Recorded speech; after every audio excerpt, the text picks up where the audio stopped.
Eh bien bonjour les amis, ceci est mon nouveau jouet, il s'agit d'une tablette lumineuse pour dessiner. J'ai envie un peu de me remettre à faire des tests de matos, donc on va commencer doucement avec ça. En vrai ça éclaire super bien je trouve.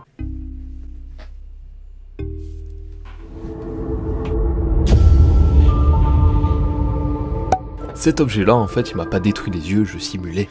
Déjà voici à quoi ressemble la boîte. Oui, j'avoue, je l'ai un peu explosé. Elle a fait du voyage en même temps. La tablette, elle se présente comme ça, juste avec un câble pour la brancher au secteur. On appuie sur le bouton ON, et magie, elle s'allume.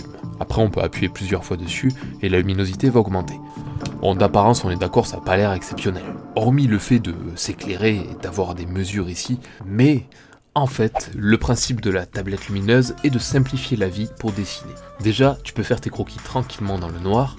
Ça, c'est pas mal. Le mieux, c'est qu'on va tester un peu tout le potentiel de cette curieuse tablette, toute plate. Déjà, le premier truc que j'ai fait quand je l'ai eu en main, c'est de répliquer plein de fois mes petits dessins pour m'amuser. La feuille avec les dessins est posée sur la tablette, et par-dessus, du coup, j'ai rajouté cette feuille blanche que je remplis. J'avoue que ça peut être pratique pour sauvegarder des créations, pas besoin de tout reconstruire, on pose sa feuille, et on réplique au crayon ou directement en encrant, tout ça au propre. Rien que pour ça, c'est énorme.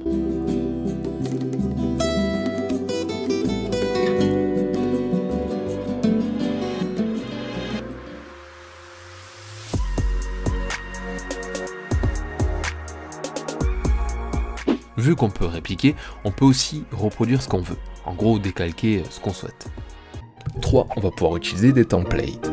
Ce sont des feuilles plastifiées avec par exemple des perspectives toutes faites. Et c'est très pratique si on veut pas s'embêter à faire sa structure de perspective et ses points de fuite, et d'en avoir toujours une prête à l'emploi. On pose notre feuille dessus, on va créer directement en se basant sur les perspectives.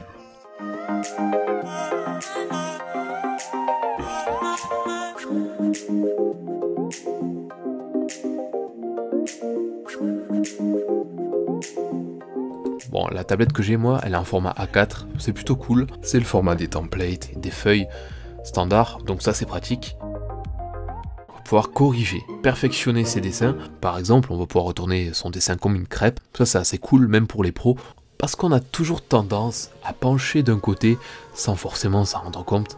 Et la technique du recto verso, ça va nous aider à rectifier le tir, à corriger ces petits problèmes et de passer au propre. 5. Créer des scènes. On va pouvoir superposer des éléments, des objets, des paysages en arrière-plan, et ça c'est cool.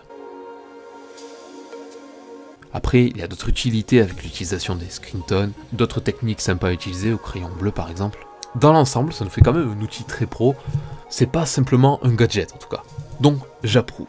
C'est Graphique qui m'avait proposé de tester cette tablette, j'ai trouvé le produit super quali et très intéressant, donc on en a mis une dizaine sur la boutique.